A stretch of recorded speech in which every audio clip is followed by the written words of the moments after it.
Beleza, Yoda de volta. Tem que olhar aqui, sorry. O vídeo de hoje é sobre a vantagem de ser canhoto ou não. Será que ela realmente existe ou não? Será que se você nascesse canhoto, você seria muito melhor do que você é hoje? Ou se isso é só papinho para boi dormir? Na verdade, eu fiz o seguinte, eu fui buscar na internet algumas pesquisas, artigos científicos e a comunidade científica que me perdoe porque eu não sou cientista, não sou acadêmico, então pode ser que eu fale alguma besteira aqui, mas eu vou deixar as referências aqui que eu encontrei para que depois vocês possam ali por si só, por si mesmos, vocês possam ir atrás e comprovar ali lendo o artigo que eu encontrei.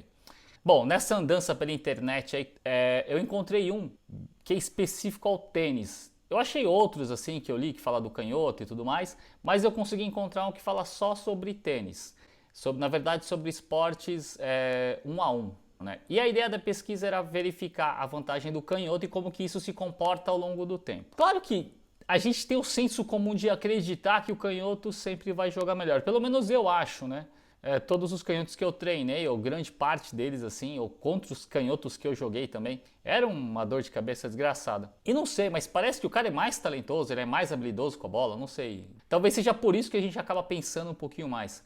A publicação online desse artigo foi no dia 15 de setembro de 2018, no Journal of Quantitative Analysis Sports. Journal of Quantitative Analysis Sports. Eu vou deixar aqui embaixo para vocês depois vocês poderem ler com calma, tá? Com o título de The Advantage of Lefties in One-on-One Sports. E foi escrito por François Fagan, Martin Hogg e Hal Cooper. Bom, as primeiras pesquisas quanto ao canhoto se basearam no que eles chamam de hipótese de superioridade inata, ISH, que quer dizer que o canhoto tem uma vantagem em competições esportivas devido à questão neurológica que é inerente ao canhoto. A parada do cérebro lá, né? E as primeiras aplicações do esporte foram na esgrima e eles começaram a perceber que sim, tinha uma certa vantagem no que se refere à atenção, à visão, e aí eles quiseram ampliar isso para outros esportes como o tênis. Mas aí aconteceu o seguinte, eles começaram a comparar esportes interativos, como o tênis, com esportes não interativos, como a natação ou dardo, eles falam de dardo lá, né? E começaram a perceber o seguinte, que deveria existir uma vantagem, se baseado no ISH, nos esportes interativos, mas o que começou a se perceber que não. Aí isso começou a perder força, essa teoria do ISH, né?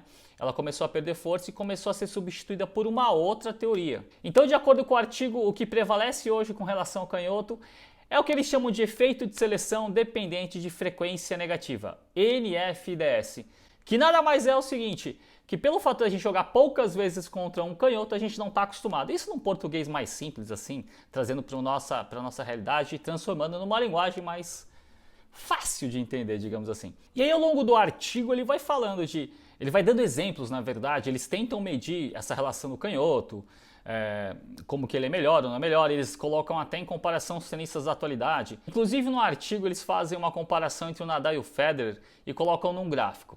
E de acordo com a pesquisa dele, com o estudo deles, o Federer teria uma probabilidade muito maior de ganhar do Nadal, mesmo ele sendo canhoto. E quando eles tinham essa variável de ser canhoto do Nadal, a distância aumenta mais ainda.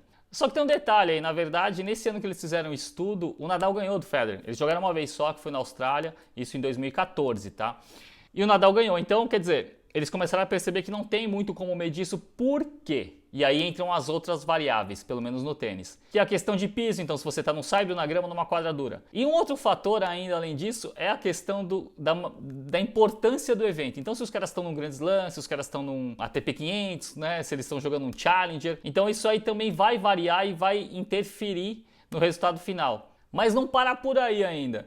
Eles conseguem perceber que, além dessa questão de piso e tipo de evento, existe o fato de que alguns canhotos não jogam como canhotos, eles não aproveitam o fato de eles serem canhotos. E existem também os destros que não se incomodam ou não sentem negativamente o fato do adversário ser canhoto. Então, ficou mais difícil deles comprovarem, eu sou canhoto, eu sou melhor. Além de tudo isso, para fechar assim, eles começaram a perceber também que muitos jogadores não se afetam da mesma forma contra os mesmos adversários. Que é aquela velha história de que o meu jogo não encaixa com o teu, mas encaixa com aquele, sabe? Quando você ganha de um cara, esse cara perde para um outro e você ganha desse outro. Então tem muito isso no tênis, a gente sabe que tem, do jogo não casar. Então essas variáveis começaram a mostrar para eles que é meio difícil você falar que bateu, pelo menos bateu o martelo que não, sou canhoto, a minha probabilidade de ser profissional ou ser melhor é X%. Porque existem outras coisas dentro do esporte, a gente sabe, a gente que joga sabe que também influenciam no resultado final. Bom, aí continuando nessa linha de pesquisar e ir atrás aí de saber se o canhoto realmente é um cara que vai ter uma vantagem absurda, eu fui conversar com o grande Ludgero Braga Neto. Para quem não conhece, ele é um cara aqui do Brasil, é um treinador especializado em biomecânica, é um doutor em biomecânica, talvez um dos maiores do Brasil. E eu fui perguntar para ele se existia pela visão ou pelo lado da biomecânica alguma vantagem em ser canhoto. Bom, na verdade ele me disse que não. Para a biomecânica, pelo olhar da biomecânica, o que muda é que o cara bate com a direita ou com a esquerda, mas seria a mesma coisa. Eu vou deixar até um trechinho aqui para vocês do áudio dele, do que ele me mandou. Escuta aí. Cara, é o seguinte, essa questão de canhoto, quando você olha pelo prisma da biomecânica, a biomecânica é um pouco mais cética quanto a isso, porque ela estuda muito mais o movimento em termos da parte mais externa e não, vamos chamar assim, mais da parte física ou um pouco mais, sendo um pouco mais técnico na questão da cinemática, que é o que explica os movimentos. Mas isso muito mais pelo lado do corpo mesmo. Agora, tem alguns estudos de neurociência que até tentam explicar essa questão do canhoto. Mas eu te falei isso por quê? Porque para biomecânica ela é um pouco mais cética quanto a isso. Tipo assim, só muda o lado e acabou, né? E eu vejo que a grande vantagem do canhoto, agora vamos falar um pouco na prática, né? A grande vantagem do canhoto é que ele quase sempre joga com destros, que quase sempre também jogam com destros. Então, quando um destro pega um canhoto, ele tem um pouquinho mais de dificuldade em termos de fazer um ajuste ali. E se você quiser conhecer um pouco mais do trabalho do Ludgero, eu vou deixar aqui embaixo na descrição o Instagram dele, você pode entrar lá, tem bastante conteúdo relacionado à biomecânica. É bem legal o trabalho dele, é um cara bem respeitado, então vale a pena conferir. Resumindo tudo isso, na verdade jogar com canhoto sempre vai ser ruim. O que acontece é que às vezes a gente pode passar mais tempo treinando com canhoto, então eu vivenciei mais tempo a minha vida de tenista com canhotos, então eu vou ter uma certa facilidade de jogar contra esse cara. Agora, se você já não passou tanto tempo com canhoto, a tua dificuldade vai ser maior. Então, não dá para dizer que ser canhoto é uma vantagem ou que isso te coloque uma vantagem muito grande na frente de um destro. E se você gostou desse tipo de conteúdo do que eu fiz hoje, de buscar um pouquinho mais de informação, deixa aqui embaixo nos comentários, porque isso vai me indicar se eu continuo nessa linha ou não. E outra, se você tiver alguma pergunta, se você tiver alguma dúvida que eu possa ir atrás para você, também deixa aqui embaixo que eu vou ter o maior prazer de procurar e trazer esse conteúdo aqui. Legal? Então é isso aí, um grande abraço do Yoda para você, até mais!